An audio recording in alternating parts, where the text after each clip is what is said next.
자, 밑에 있는 거 바이콩무의 화성 생명체 탐사 실험입니다. 요거는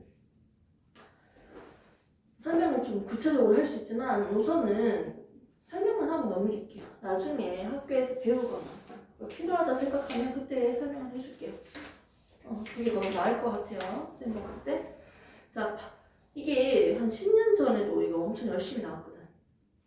시험이나 수능이나 등등해서 엄청 핫했어, 이 내용이. 그 테슬라인가? 뭐지? 맞나? 그 자동차? 그 분이 그거 한 분이 돈 진짜 많잖아.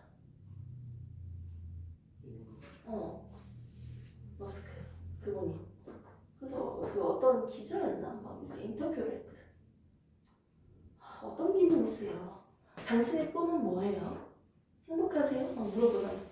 당신의 꿈이 뭐세요? 물어보니까 그분이 하는 말이 저는 나중에 화성에 인류가 살 수 있도록 개척할 수 있도록 돕고 싶습니다. 이지랄하대? 미안해요. 이렇게 얘기를 하시더라고요. 이게 되게 좀 생각도 못한 부분이에요. 근데 그게 옛날부터 주된 관심사였잖아. 맞지? 인류가 고민했던 게 화성에도 물이 흐른 흔적이 있었다. 그리고 뭐 산소가 있으니까 산화철로서 붉은색이다. 뭐 이런 얘기 되게 많잖아요. 맞지? 일부적인 내용은. 근데 그 화성 토양을 가지고 와서 그 화성 토양을 퍼가지고 실험을 해볼 거야. 그 실험 내용인데 과연 생명체가 살고 있을까? 그걸 실험을 해볼 거야. 생명체라면 뭘 한다고요? 물질 대사를 한다고요. 동화작용, 이하작용, 이 질환을 해야 되는데 과연 그걸 할 수 있는 생명체가 있는지 궁금해서 지금 실험을 해보는 거야.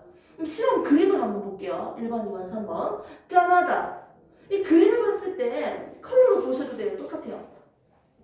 다 같은 그림, 나 같은, 다 같은 그림 보면 결국은 이거야. 강압성 호흡 기체 교환인데 가는 동화작용이고요. 나, 다는 이하작용이에요. 강압성을 하는 생명체가 있으면 당연히 그냥 탄소를 쓰는 게 아니고 14를 쓰고 있어. 원래는 탄소는 12거든? 질량수가? 근데 중성자 계수 더 많아가지고 더 무거운 녀석이야. 그래서 이 동위원소를 쓰고 있는 거예요. 질량이 다른 원소, 동위원소. 이름만 똑같은. 그래서 이 말을 써줘요. 방사성 물질을 넣어줌으로써 이렇게 방사성 탄소 얘를 이용하는 이유는 뭐다? 생성될 때 생성된 방사성 물질을 추적할 수 있대요. 이 물질이 이동하는 경로를 추적할 수 있다는 거지. 그래서 이 물질을 쓰는 거예요. 이 색깔이 좀 변하기도 하고요. 아무튼 추적이 가능하기 때문에 이 물질을 쓰면. 그래서 램프가 있으니까 이 램프는 태양을 가리키고 있어요.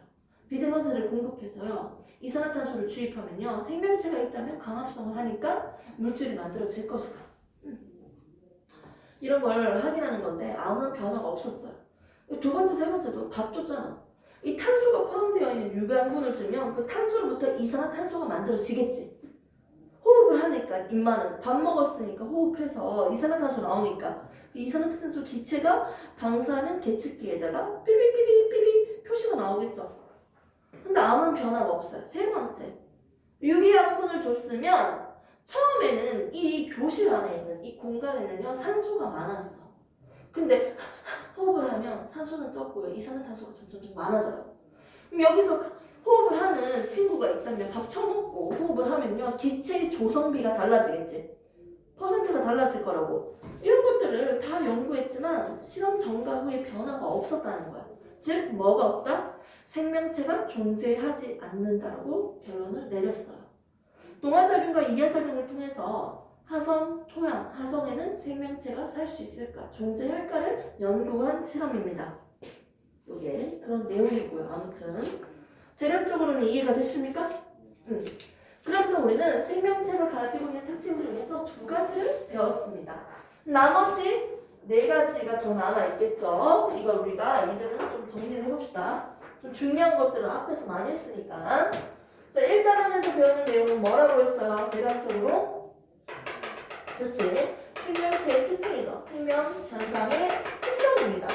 이 특징으로서 나타낼 수 있는 특성은 크게 두 가지로 나눈다 했죠. 첫 번째는 빛을 유지시키기 위한 특징이 있고요. 한 가지는요. 종속 유지 특징이 있었습니다. 이렇게 다 외우고 가시면 돼요.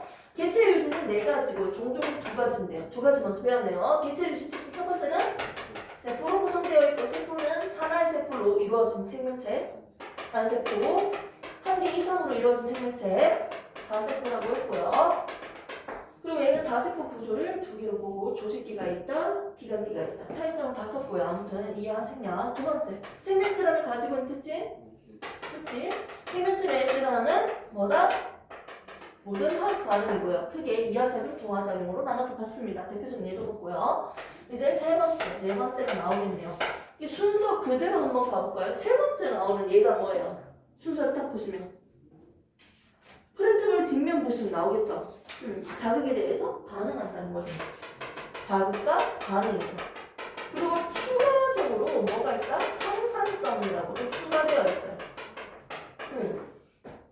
글씨 대충 적어서 미안해요. 자, 자극과 반응이 뭐냐면 뜨거워!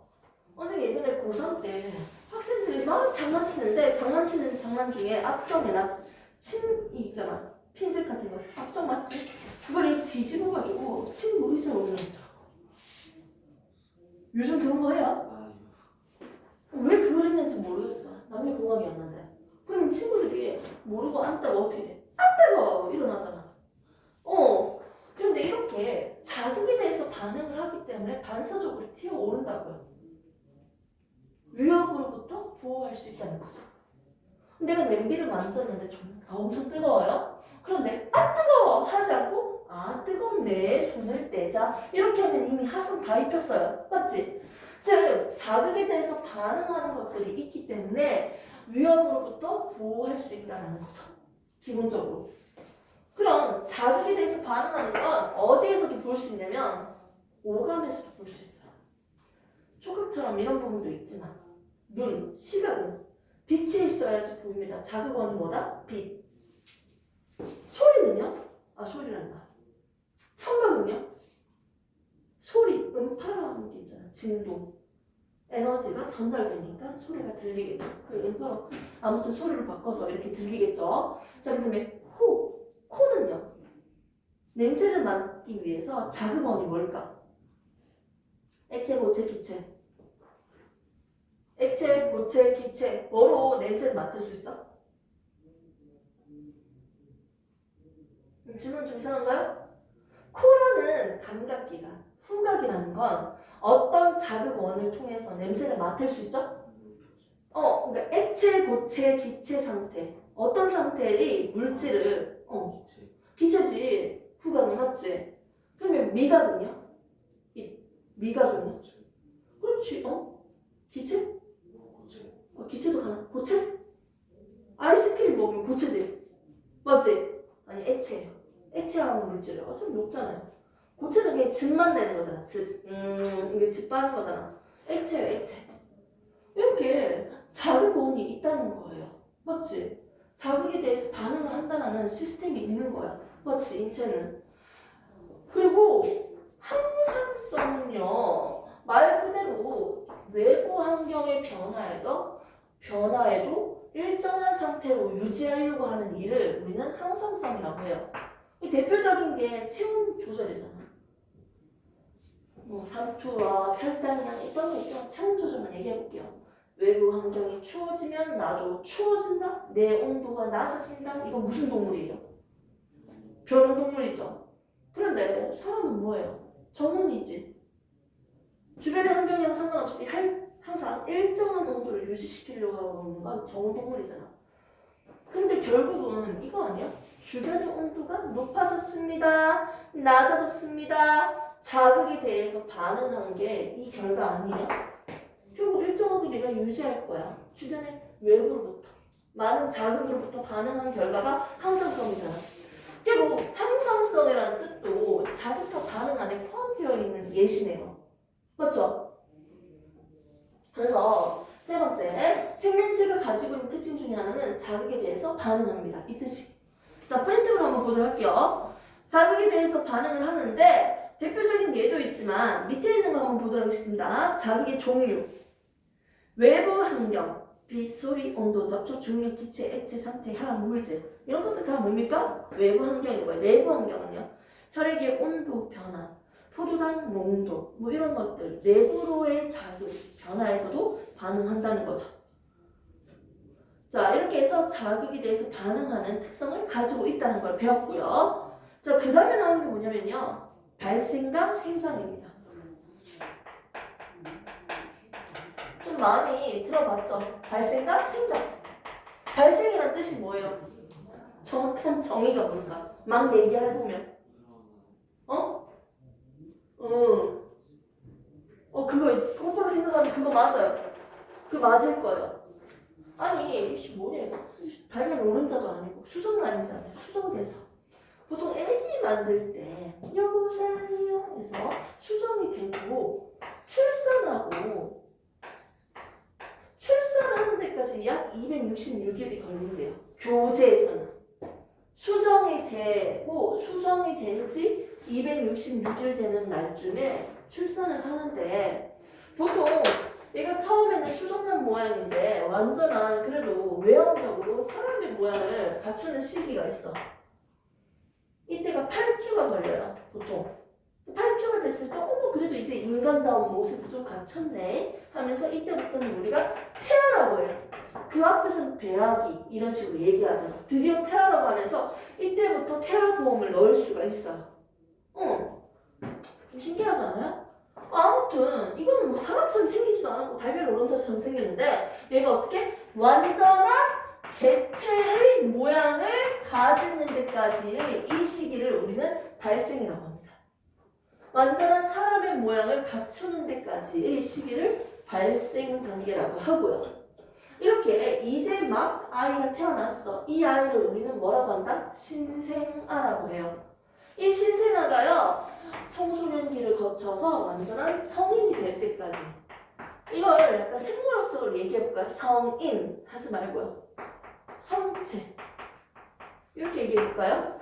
완전한 어린 개체가 성체가 되는 과정을 우리는 생장이라고 합니다. 됐습니까? 발생은 뭐라고요? 완전한 개체의 모양을 가지는 과정. 어린 개체가 성체가 되는 과정은 생장. 이렇게 정리하시면 되겠네요. 이렇게 개체 유지의 특징은요. 4가지로 크게 나눠서 볼 수 있습니다. 이제 남은 건 2가지가 있네요. 종족을 유지하기 위해서 새끼를 낳아야겠지. 뭘 해야 된다? 생식을 해야 된다는 거야. 얘들이 이 얘기하면 되게 좀 좋아하긴 하더라고. 생식이 뭐예요? 되게 좋아해요. 여자 남자 상관없어요. 너무 사랑해요. 애기 만들고 노는 거예요. 자, 그리고 생식과 유전. 부모의 유전자들을 전달을 해야지. 정보를 전달해야지. 아빠 거도 받고 엄마 거도 받고 다양한 유전 정보를 받으니까 어머 주변이 변화되어도 필요한 정보를 꺼내서 쓸 수 있잖아. 적응하는데 개이득이에요. 유성생식의 특징이죠. 보통 똑같은 생물만 계속 만들어지는 게 아니고 맞지? 바나나도 몇 종 됐다면서 사실은 복제품이라면서 맞지? 아무튼 생식과 유전을 통해서요 개이득이긴 하죠. 애기 만들어서 노는 거 출산하고요 맞지? 유전 부모의 형질을 자손에게 전달하는 현상 이게 있어야지 종족을 보존하는데 중요한 특징이지. 애기 만들어야 될 거 아니에요. 자, 그 다음에 나오는 게 6번째 마지막이네요. 적응과 진화입니다. 사실 진화 안에 적응이 포함되어 있어. 진화만 적응이 될 것 같아. 내가 봤을 때는. 근데 선생님 종교가 있는 사람이잖아요. 사실 기독교. 별로 진화라고 얘기를 하고 싶진 않아. 뭐냐면 생물이 원래부터 다르게 생긴 건데 인마들은 진화가 됐대요. 과거에 이 인마가 지금 현재 사람이 된 거네요. 이런 식으로. 뭐 이런 변해가는 과정이라고 얘기를 하는데 아무튼 자 적응과 진화에서요. 적응은요. 외부 환경으로부터 변화로부터 내가 변해가는 거예요. 특성이 변해가는 거예요. 피하 지방이 많아진다. 아, 이거 많이 먹어서 그럴 수 있지만요. 그 추운 지역에 사는 친구는요, 두꺼워지고 뚱뚱해지고요, 몸집이 커지고요, 말단부가 작아져요. 열 방출을 줄이기 위해서 뭐 이런 것들 있잖아요. 맞죠? 되게 다양하잖아요. 즉 지금 현재 주위 환경에 의해서 변해가는 현상은 적응이라고 하고요. 진화는요. 얘 플러스 오랜 시간을 거쳐서 변화되어 왔다. 오랜 시간을 거쳐서 변화되어 왔으니까 유전자가 바뀌었다 라고 얘기하는 게 진화예요. 완전 새로운 생물이 됐다는 거죠. 이게 바로 진화입니다. 그래서 보통 적응과 진화의 대표적인 예가 뭐예요? 물어본다면 지금 그림 6가지를 내가 잘라서 붙여놨어요. 뒤에 보면요. 밑에 있는 그림 중요한 거 좀 잠시 띄워놓고 뒤거 6가지 먼저 볼게요. 적응과 진화를 본다면 캥거루지, 선인장 뭐 이딴 것도 다 나와 있잖아요. 이런 거 다 있는데요. 아, 적응과 진화의 예들이에요. 물 없는 사막에서는요, 선인장처럼 이파리가 최대한 얇아져야지, 뾰족뾰족하게. 뭐 수분 손실을 막아주고 뭐 이런 것도 있고요. 막 등등 있잖아요. 적응과 진화의 대표적인 예인데 문제를 풀 때 내가 그래도 이게 적응입니까? 진화의 예입니까? 굳이 이걸 구분하고 싶다? 그러면 뭘 보면 되냐면 갑자기 이 지역에 어떤 생물이 출현했어요. 출현. 갑자기 사라졌어요. 멸종. 전 세계적으로 봤을 때 생물이 사라졌을 때 멸종. 이 지역에 있는 생물, 이 지역에서만 사라지면 여기 대구에서만 사라진다. 평택에서만 사라진다. 이런 식으로 특정 지역에서만 사라지면 멸절이라고 합니다. 갑자기 생기거나 갑자기 사라지거나 갑자기 퍼센트가 70% 증가, 30% 하락, 이치를 하면요. 빈도수가 달라지면요. 이건 싹 다 뭐다? 진하다. 이렇게 판단하시면 됩니다. 문제 풀 때. 아무튼 진화 안에 적응이 포함되어 있다고 보실 수 있고요. 앞에 있는 그림을 다시 보시면요. 생장 내용을 했을 때 죽순과 석순을 볼게요. 그림을 볼게요. 죽순은 자라서 좀 더 커지겠죠. 대나무. 석순은요. 동굴에 있는 거예요. 그러니까 쉽게 설명해서 죽순은 생장이고요. 석순은 그냥 크기만 커지는 거야. 생장 아니야. 생명체 아니니까요. 요거에 대해서 헷갈리지 말아주세요. 됐습니까? 이렇게 정리해 볼 수 있습니다. 다시 뒷장 넘기시고요. 이렇게 해서 우리는 지금 적응과 진화, 생식과 유전까지 봤습니다. 생식에 있는 종류는 무성 생식이 있고 유성 생식이 있다. 이 내용은 잠시 건너뛰도록 하겠습니다. 여기까지는 설명 안 할게요. 그래서 잠시 쉬는 타임 가지고